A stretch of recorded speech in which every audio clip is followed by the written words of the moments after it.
If you're a one-man crew and you're still answering your phone between job sites, this isn't for you yet. I'm sorry. But if you already have an admin, maybe a sales manager, maybe somebody running the day to day, and you're still the one everything runs through, stay with me. I'm going to show you exactly what fixes that. And I'm going to use two of our client accounts to show you. So there's this concept called the bottleneck, and I'm sure you've heard about the owner operator or even just the owner being the bottleneck in their business.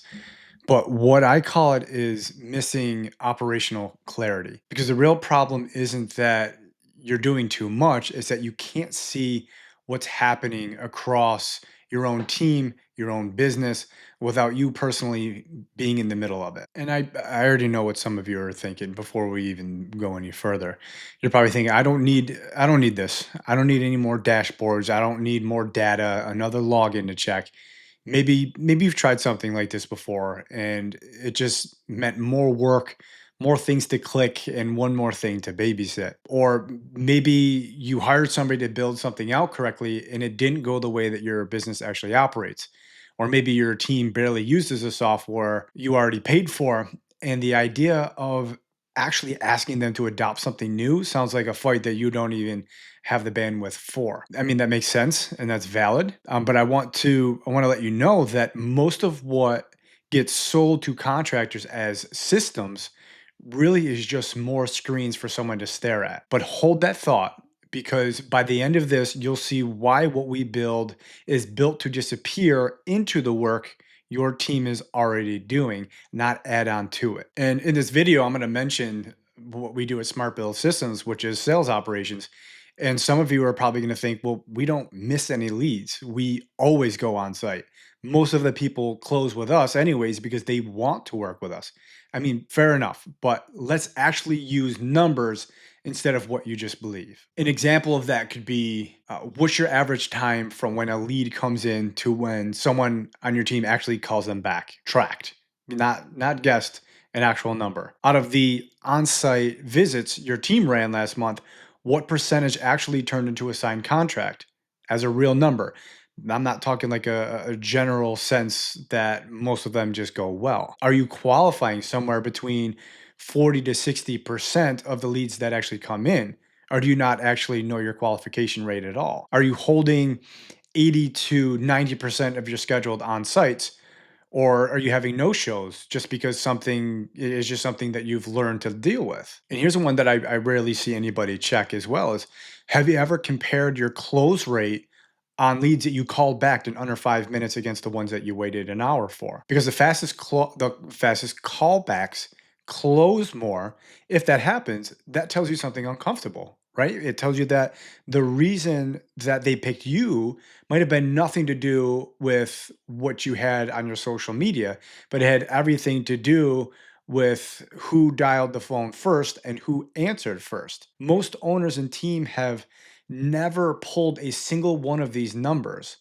Now, just digest that for a second, sit with that, because that's usually where this conversation starts. There is somewhere in your business right now, a lead is sitting in a stage that nobody's checked on today. Maybe your sales manager thinks your admin has it, or maybe your admin thinks you're handling it because it looked like a bigger job. And nobody on your team is explicitly lying to you. I mean, everybody's just doing what they know, and that can get real expensive fast. I mean, think about it. A single missed follow up on a mid-sized remodel project is $15,000 to $50,000 mistake. I mean, quite enough that you don't find out until the homeowner mentions that to you that they ended up choosing somebody else. And then you wonder what's happening while the contractor across town who's running a business the same size as yours has stopped guessing at all these metrics and data points. His team isn't made of bigger brains and smarter people. He just installed something into his business that is going to move the needle that you don't have yet. Now, Smart Build Systems does one thing, and that's sales operations, specifically for residential remodelers, not roofers, not HVAC, not general contractors running commercial jobs on the side.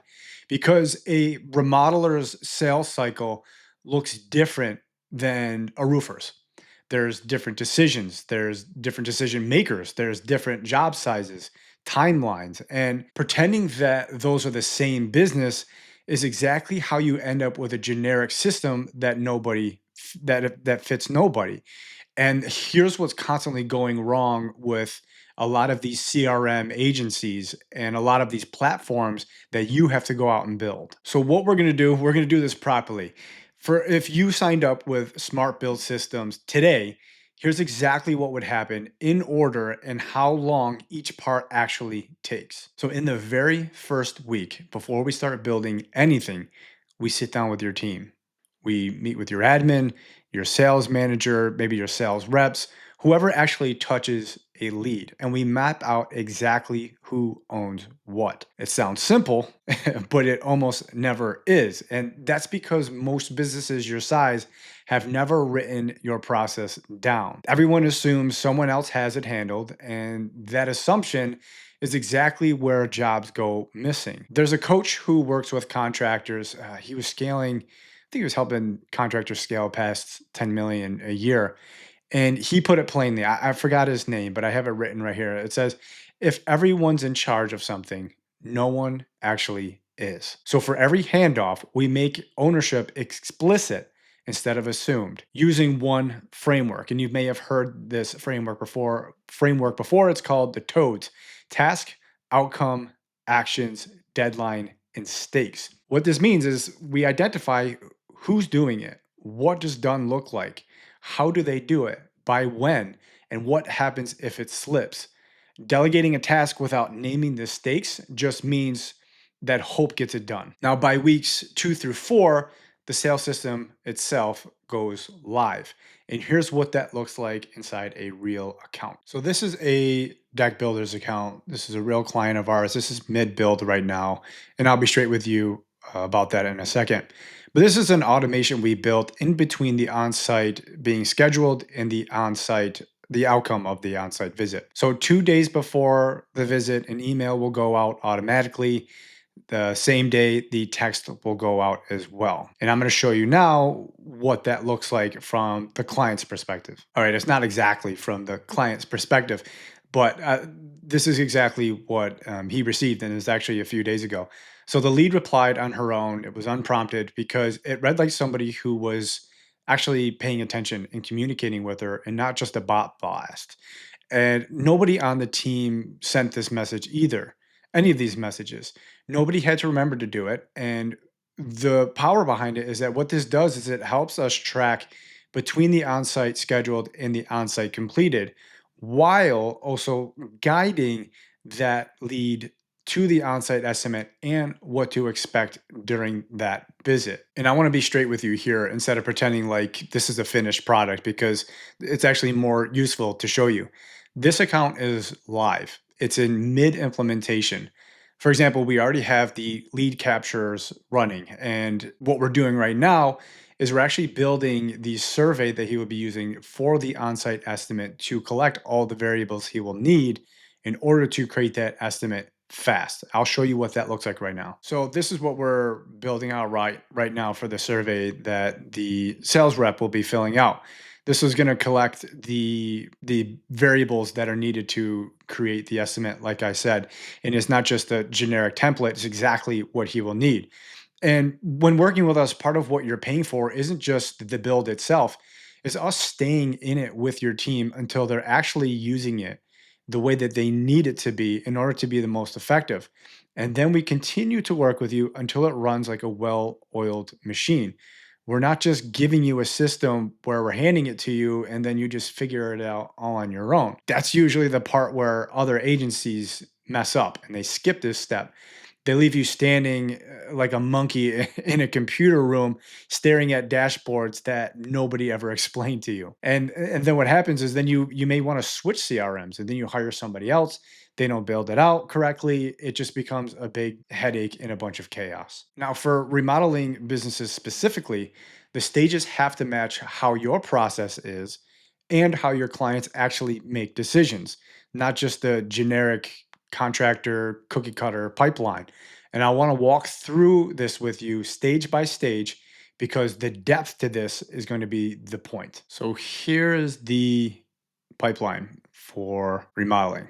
So I hope that you can see this. Try and make it as big as I can. So when a lead comes in unassigned, it doesn't just sit unassigned for long. It gets picked up and it's assigned to a specific person, not a general inbox. From there, it hits a qualification decision, whether that's a phone call before the on-site visit. So they fill out a form, for example, the lead gets assigned to a specific person, then they may call them and qualify them from there. From there, it hits a qualification decision. And here's the part where most systems and pipelines skip this entirely. But we track both outcomes. We qualify positive, it moves forward. If it qualifies negative, it doesn't just disappear. We document exactly why. Maybe it was the wrong budget, maybe it was a timeline, maybe it was just a wrong project type, wrong area. But what we do with that information is that the reason that this feeds straight back into your marketing is because so now you're not paying to attract the same wrong fit leads month after month. Now, of course, once that lead is qualified, you then schedule the on-site scheduled.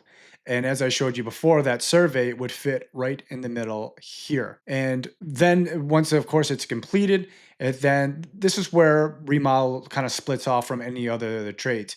Some businesses do a pre-construction or a design before they start talking numbers. It's really up to you and how your business goes, but this is just a general model. So because this isn't a one-day roofing job, next comes the design or pre-construction meeting, and sometimes more than one, depending upon how you operate.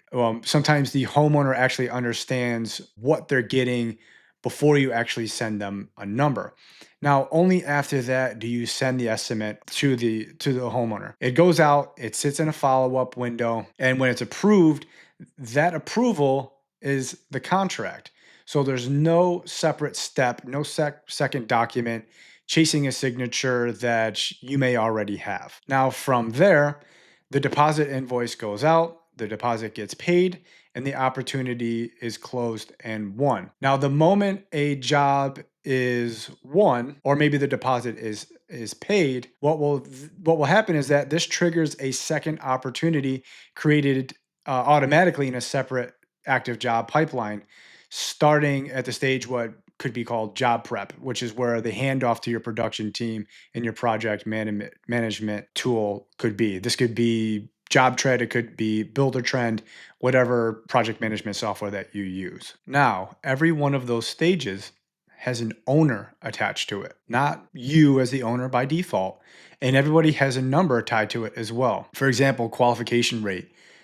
Healthy numbers sit between 40 and 60%. And if you're a lot lower than that, then your marketing's bringing in the wrong leads or the wrong quality of leads. You're not just getting too few of them. Show rate on site, healthy, is around 80 to 90%. Anything under that, you've got a scheduling or a confirmation problem before the site visit ever happens. And one that everyone likes to fixate on is the estimate approved and contract signed, which your marketing team is probably not even tracking. This is at 30 to 50%, which is a healthy range. And if you don't already know which numbers is broken in your business right now, that's the whole problem I've been describing in this video. Now, here's what all of that actually feels like for the person using it. Because most owners assume you set up a CRM or some system, it means their team just got a second job. It means your sales manager pictures himself clicking through drop down menus, retyping information that already exists somewhere else, or babysitting this pipeline that never quite matches your actual business's reality. That's what tech has meant to somebody who's been burned by it before. And it's exactly the fear some of you had maybe a few minutes ago, but I'm hoping that this further elucidates what a healthy pipeline can look like, along with the tasks, roles, and some of the healthy targets that you then can collect and make decisions on. And to go into that a little bit more, here's what it can actually look like. For example, your admin gets a new lead. She doesn't touch a pipeline at all. The system already dropped it into the right stage the second that lead came in. Your sales manager or your sales reps finishes an on site visit, and instead of opening a CRM and hunting for the right screen, he answers three or four questions right there on his phone. What happened? Uh, does it move forward? Anything to flag? Those types of questions.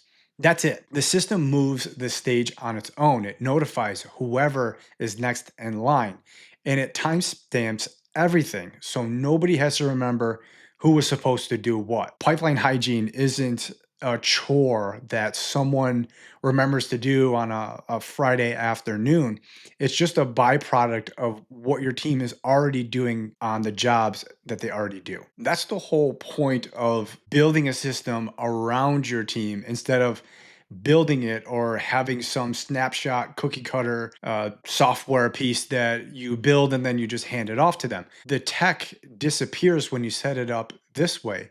What's left is just, did the onsite happen? Yes or no? Then what's next? So what happens around week 9 is that this system, it becomes stabilized into a rhythm. You start to get some momentum behind it. And once that happens, is we start to send you weekly reports on what we're finding into the system, where the gaps are, where the constraints are. And in that report, you're also going to get some suggestions on how to implement strategies and what to actually look for to move the business forward. Now, depending upon whatever meeting cadence works best for you, we can get together once a month to actually walk through that report and discuss that together. Now, here's what that looks like once it's been running for a little bit. And I want to show you a different client for this because I don't want you to think any of this is actually theoretical. So here's another contractor's pipeline data right now. You'll see 628,000 in total revenue here. You'll see 207,000 that has already been won. So 421,000 of those opportunities are still open, sitting in an active stage. So those numbers came from getting the handoffs mapped, the pipeline tracked, and showing up to the same weekly and monthly rhythm long enough for it to actually start to compound. So if there's anything that you get from this, if you've made it this far, is that we're approaching things a little bit differently. And it's the whole reason why we build it out this way instead of the way that most agencies do it. I mean, like I said before, imagine a system with real touch points for the people already on your team, already existing in your business. Your admin knows exactly what she has to own. Your sales manager knows exactly what he has to own, or maybe your sales reps as well. All of it feeding real numbers back to you every single week. And once you get that, now you're making decisions off what's actually happening in your business and not just what you anticipate or what you hope will happen. Now picture what usually happens instead when working with agencies. An agency sets up something generic in a CRM, whatever that may be. They'll hand you the login and maybe you never hear from them again. Nobody on your team was ever asked what they needed. There's no data loop that's coming back to you. 6 months later, you're paying monthly for a software nobody trusts and they don't know how to work it. Your team has to figure out how to build it, or maybe you send somebody for a training if you're using Builder Trend, and you're stuck. Essentially, you're stuck figuring out why. Because the people who build it are for you that's working those kind of agencies, they're probably three clients down the road by now. One of those options makes your team run more smoothly and faster. The other makes you the only person who understands your own business. If you're doing somewhere between 1 and 3 million a year, or you're closing in on it fast, and you've already got a team, but you're still stuck in the middle of everything, that's exactly who we built this for. A blueprint session is free. It takes 15 to 30 minutes. There's no selling, no pitching involved. What happens is that we'll map your actual process against everything I just showed you, and you'll know exactly where the gaps are. And I can point you in the right direction, whether we end up working together or not. I hope to see you there.